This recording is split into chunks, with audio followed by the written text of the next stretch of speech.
I forgive you, so come back to me. This foolish guy was talking condescendingly to me. What's his problem?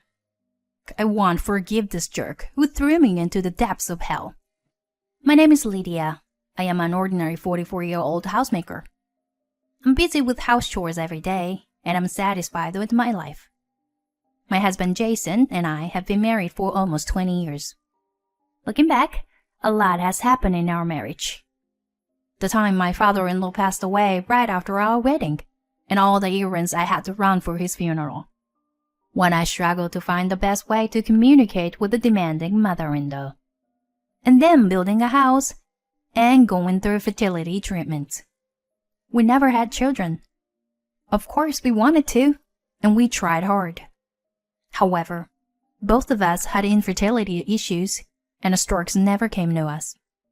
After having numerous discussions, we decided to be happy with the two of us. I would be lying if I said I didn't feel lonely, but I had my husband. He alone was a source of my emotional support for me. I'm home. What's for dinner tonight? We're having salmon steaks. I found some fresh fish on sale. Whoa, they look delicious, he said at the dining table.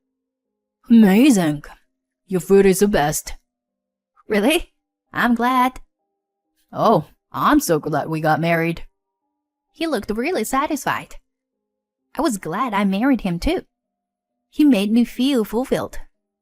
Oh, by the way, one of my colleagues just had his third child. As I was clearing the table, he casually mentioned it. Oh, okay. We'll have to get a baby gift then. Thanks for taking care of it as always. That's okay. It's what a wife is supposed to do. At that time, nothing seemed out of the ordinary, but he may have already started to change without me noticing. One day, I'm invited to a sip and see party at my colleague's house. It's this weekend. Nice. It'll be fun. Don't drink too much, okay? I know. I sent him out that day. It was my first day off alone in a long time. Once the chores were done, I contemplated what to do next. I started to get ready, thinking about catching a movie by myself. Then my phone suddenly came alive. Hello, Lydia? Is Jason with you? The caller was my mother-in-law. Hi, Beth.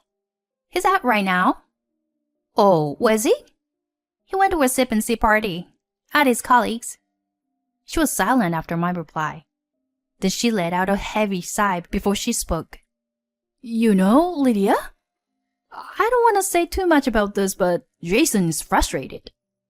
About what? He can't have a child on his own, and yet he's celebrating the birth of the friend's child. He's such a kind man, so you should be attentive and listen to whatever he says to you. Understood? The call was abruptly and violently hung up. I wondered what the purpose of her call was. We never had a good relationship from the beginning. The final straw was our choice not to have children. Having kids is what truly counts if you are a woman, right? I can't believe it. What did you marry my son for? Such things were said to me. Jason and I were both responsible for the problem, so it was not my fault alone. She just didn't want to admit that our son wasn't fertile. Oh dear. Thankfully, she only calls me once in a while and never came over. The call, too, only happened once a month or so. I just had to put up with it and move on. I didn't stress over it and took it in a more laid-back way. I'm back. It was around 7 p.m. when Jason, who probably had a lot to drink, came home. Hey, honey, you must be quite tipsy. Well, he was usually in a good mood when he got drunk, but he seemed to be in a strange mood that night. He was in low spirits, or perhaps he was thinking about something. I offered him a glass of water while he sat quietly on the sofa. Are you okay? Thank you.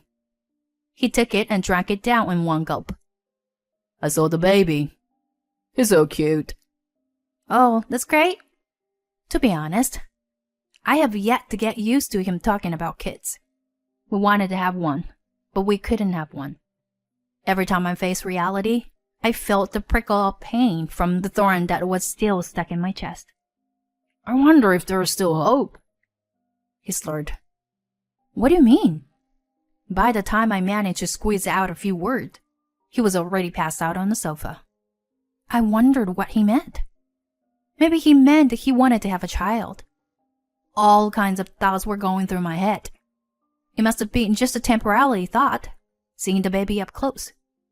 I taught myself not to take drunken nonsense seriously. I tried to keep myself calm. On the contrary, Jason began to change from that day on. Hey, I made your favorite dinner tonight. Pork chop. Whatever. Usually, he would be overjoyed, but he was indifferent. I figured he was tired from work. At times like that, it was best to give him some space. I kept quiet and observed.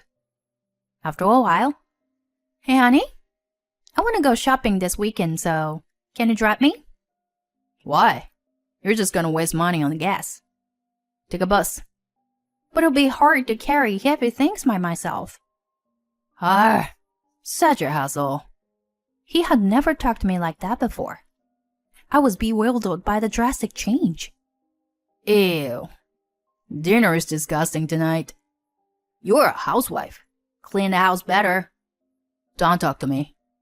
He became someone who spoke like that. I worried that he was suffering from some kind of illness. A brain tumor could have caused a change of personality. I considered taking him to the hospital. But just then, he dropped a bomb on me. You want a divorce? Yeah, I want to restart my life. But why? All of a sudden? It's actually not sudden for me. I've been thinking about it for a long time. I'll be 42 this year. It's not too late for me. What's not too late? Why don't you get it? It's the last chance for me to have my own child. You can't give birth anymore. So it's too late for you. I still have a chance. He then gestured to Beth, whom he had called in advance, to sit down beside him. She added her voice in agreement with them. You know, I wonder if you understand your position. Why don't you just step aside? I was infertile, so they didn't want me anymore. They were throwing me away. When I grasped that, I felt like I was dropped into the abyss. I sat in silence, unable to say anything, unable to wipe off the tears that were flowing. Beth had a look of triumph on her face. She probably didn't want a daughter-in-law who couldn't bear children from the beginning.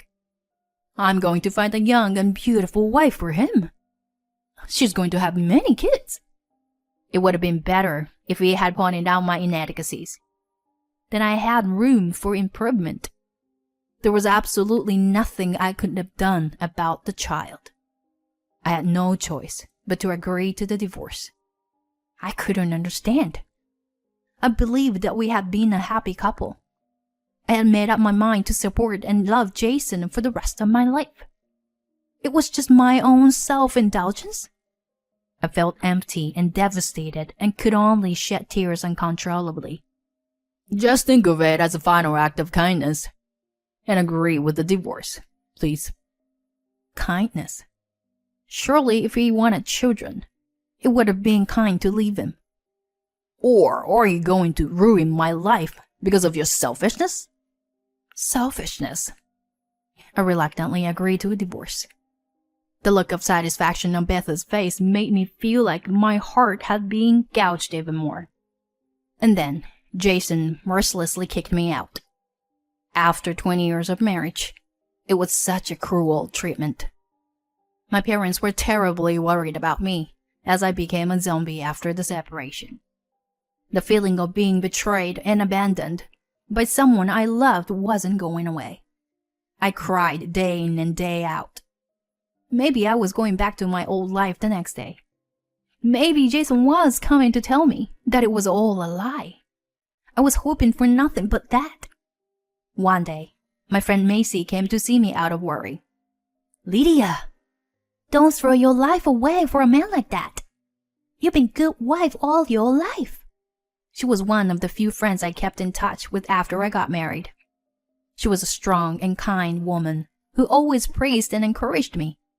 She knew how to cheer me up. You know, there are as many men in the world as there are stars in space. If you don't find happiness, I won't forgive you. She helped me regain my strength little by little. Before I got married, I worked as an accountant. Although I had a gap of about 20 years, I was able to get a job through Macy's connection. Thankfully, I continued to study and obtain qualifications during my marriage, which paid off. Working and talking to someone distracted me. I started enjoying every day of my life. All of that was thanks to Macy. My parents were relieved to see me back on my feet. 5 years had passed since then. On my way home from work, I ran into someone from my past. Long time no see. Excuse me, but do I know you? How nice of you. It's me. How could you forget? I wondered what he wanted with me after all those years. He even had his mother beside him. Are you stalking me? I had no choice. I don't know where you live or work.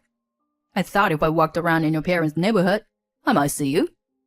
It was certainly creepy. So, what can I do for you? I've got something good to tell you. He's so kind, you know. You should be grateful to him. My ex-mother-in-law's grin was also creeping me out. I checked the time on my watch. Sorry, I'm in a hurry. I told you I've got something good to tell you. So listen to me. Let's go to that cafe over there. I was somehow forced to follow them. You can come back to me. Jason suddenly blurted out something inexplicable, but with all smiles besides him. I was confused, trying to figure out what kind of a prank they were pulling. You cried so much and refused to divorce me back then. I thought about it a lot. I can't leave you alone, you poor thing. Come back to me. I almost burst out laughing hearing his comment. No, don't laugh now. I managed to cover it up by hanging my head down. They mistook my reaction as I was relishing in my happiness and carried on with the conversation. I've been thinking about you for the last 5 years. You must be the same about me. I'm sure you missed me. He's been thinking about you ever since the divorce. He waited for you without remarrying. So he couldn't remarry after all. When you come back, I'll have something for you to do. So don't worry. It'd be easier for you to get back into the rhythm again. Apparently, this was the main concern. I showed my keen interest and asked, what is it that you want me to do? My mother-in-law, Jason's grandma, is in need of nursing care. She has dementia, and it's been a lot of work. Ah, I got it. That's why. Come back soon. I love you. I was at my wit's end and burst out laughing. They looked at me with their eyes wide open. Are you that happy? Well then, Lydia, you can come back with us today. You too. Please. Keep your jokes between yourselves. I looked down at them coldly. Why would anyone go back to being a slave now? It's not that you didn't remarry by choice, but you simply couldn't, right? What makes you think that I still love you? After such a horrible divorce. Have at least some decency without being complete idiots.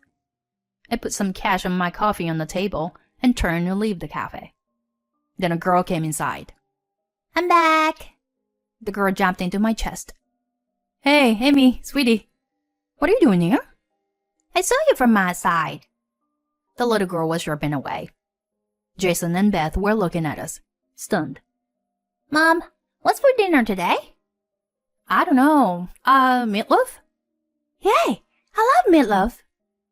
Jason looked at me and Amy alternately, his lips trembling. Mom? What's happening? Are you remarried? Yes, but oh, you didn't know? Indeed, they didn't. I never took the trouble to inform them. I asked my friends and family not to say anything about me, so they probably didn't get the information.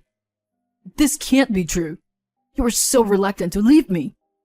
Jason covered his head with his hands and kept mumbling, No. You know, how many years ago are we talking about? It's been 5 years. Of course I'm married again. I asked Amy to wait by the cashier and stepped closer to Jason. But I'm glad you came to visit me. I've been wanting to tell you something. I'm grateful for the divorce. It allowed me to meet a wonderful guy and raise a child. Thank you for divorcing me back then, I told him with a big smile. His face at that moment was so pale, and it was comical to watch his mouth moving like a fish out of water. Seeing that, I felt my 5 years of resentment was blown away all at once. Soon after our divorce, Beth had run around to remarry Jason, but she couldn't find a young girl who wanted to marry an over 40 with a beard-gut old man. Well, even if he had been younger, it would have been tough as long as the mother-in-law came along. She called on her acquaintances and registered with a matchmaker, but without success.